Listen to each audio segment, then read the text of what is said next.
Pokemon Pinball is a classic game that came out in late 2003. And in this game, you could play pinball and catch Pokemon. Yeah, I guess that's pretty self-explanatory, isn't it?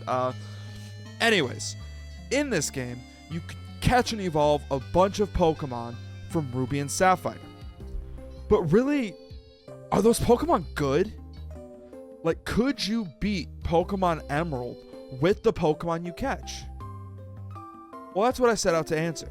I spent a whole stream catching and evolving as many Pokemon as I could, then I tried to beat Emerald with these same Pokemon.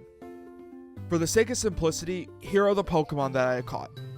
Curlia, Exploud, Wurmple, Shelgon, Spoink, Combuskin, Natu, Vulpix, Zubat, Igglybuff, Alakazam, Lombre, Lantern, Azumarill, and Duskull. The plan is to take these 15 Pokemon from Little Root Town all the way to Hoenn Championship. Now, it is important for me to mention, I'm playing a special version of Emerald that removes the story and allows you to just battle the gyms. It skips everything about Team Aqua or Team Magma, anything like that. The reason for this is because, honestly, it would just take too long. And I wasn't super interested in fighting Mightyena 30 times. So with all that out of the way, I moved all of my Pokemon to Emerald at level 5, and it was time to begin the true part of this challenge. Out of the gate, Igglybuff was a fan favorite, and I don't know why. From literally minute 1, anytime I had to set up a new team, chat would not stop asking me about Igglybuff. Igglybuff will carry. I'll be shocked if Igglybuff comes out of the box today. I think Igglybuff might be on the winning team, but like on the bench kind of thing. Yes, this is important for later, by the way. I'm not saying this for no reason. Why is there a level 33 Gardevoir right here? Okay, maybe this special version of Emerald has a couple of hiccups in it. Don't worry too much about that. Now, going into the Roxanne fight, I made a conscious decision. I was following the common Nuzlocke rule where my Pokemon can't be leveled over the next gym leader's ace. But I set an additional rule that I can only bring the same number of Pokemon that the gym leader has. So for example, Roxanne has 3 Pokemon, so I can choose 3 Pokemon. For Roxanne, the 3 I brought were Lombre, Lantern, and Azumarill. Now, I'm sure to nobody's surprise, Roxanne went down fairly quickly, and impressively, might I add, seeing as Lombre was able to clean sweep the gym 5 levels under the cap. So coming out of that gym in just 6 minutes gave me a sense of hope. The quick math was showing me at the Elite Four in 48 minutes. Not bad, except things don't usually go as planned, do they? You see, Brawly was a difficult battle, and not because I brought bad Pokemon or because it's a particularly hard battle or anything like that, because get this, the battle didn't work, and I don't know why.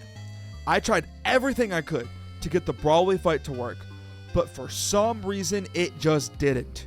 So immediately I had 2 options. A, call the whole thing a bust because I couldn't defeat Brawly, which would go against the sanctity of the challenge because I couldn't defeat all 8. Or B, say fuck it and get the badge I would need through Brawly from alternative methods. So, not dwelling too much on what happened there, Watson is actually where for the first time I can increase the amount of Pokemon I get from 3 all the way up to 4.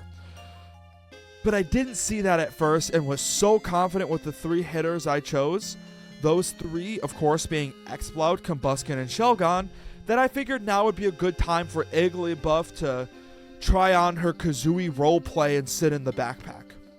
Fuck it, I'll bring Igglybuff this one time to calm the haters. And I was right. Turns out Earthquake is surprisingly good against electric type Pokemon, and Exploud just so happens to be able to learn Earthquake. So 3 badges down, 5 to go.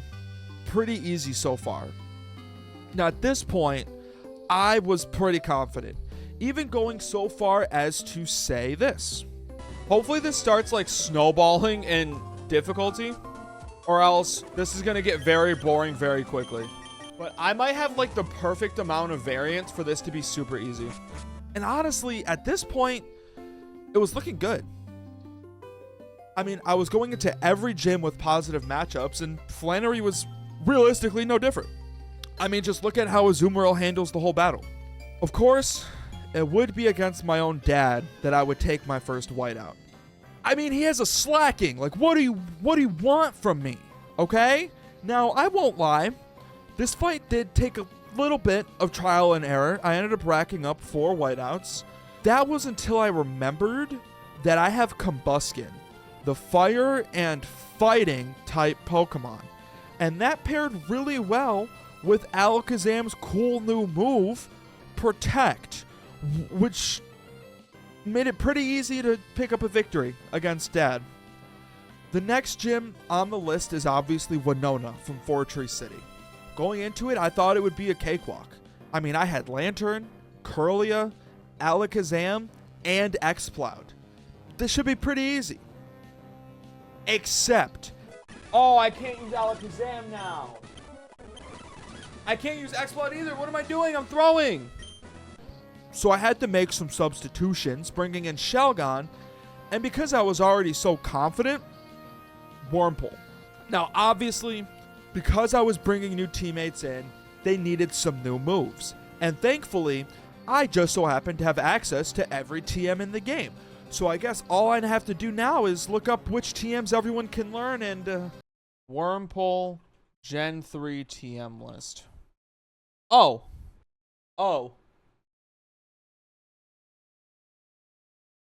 Never mind.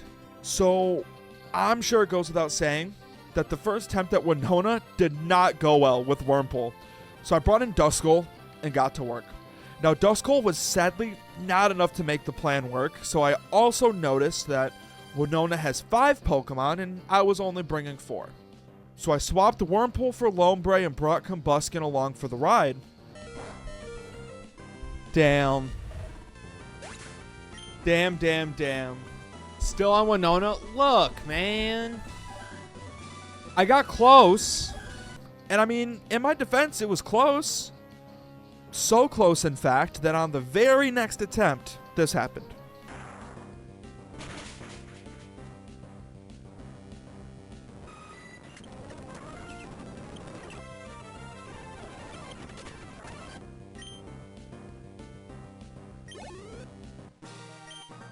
Yes! Whew. Lantern leveled up. I'm aware. It leveled up in the battle, which makes that okay. Whoo! Oh, Tate and Liza. Arguably the most infamous of any of the Emerald Gym leaders. For those that may not know, the Tate and Liza battle is actually a double battle. And it isn't any old double battle, oh no. You see, Tate and Liza are extremely reliant on the sun being out to weaken water-type moves, which 3 out of 4 Pokemon on their team are actually weak to, which does cause a problem for me since I have a significant lack of access to dark or ghost types. Now, for the Pokemon selection, I do have access to. This was a hard fight. I mean, I had to keep retrying this battle over multiple days of streaming just to find a team comp that worked and could win the battle for me. This gym took so many attempts that my Azumarill actually ended up over-leveled for the gym, which presented a problem since up until this point, it was doing most of the heavy lifting. Thankfully, waiting in the PC, Lombre, who was more than a satisfactory replacement. And actually, it turns out, swapping Azumarill for Lombre was the exact thing that needed to happen, because as soon as I made the swap, I beat the gym. So next, it was time for the final gym leader, Juan. Now going into Juan, I only had one hope. Dude, hopefully Juan is an easy fucking sweep. That's all I'm hoping for, man. I've been fighting for my life. These past couple gym fights, I've been fighting for my life. Now with Lantern back in action, the first attempt was close, but the second attempt was a swift and decisive victory. Lantern can come out, Lantern can hit Thunderbolt, and then against Kingura, I should actually Ice Beam. That's 4 times weak? Wait, no, it's not 4 times weak. I'm just dumb. Thunderbolt. Die, bitch. Easy! Easy! Let's fucking go. With all 8 badges in my belt, it was time for the gauntlet, the Elite Four. Going into the Elite Four, I came up with what is in retrospect a complicated checkpoint system for the Pokemon and their levels, where like each individual Pokemon can be as high of a level as the highest Elite Four member that they've been in the party to battle. Look, I know it's confusing, but it made sense at the time. So if you see some Pokemon over what seems to be the level cap, that's why. Just roll. Okay, just work with me here, okay?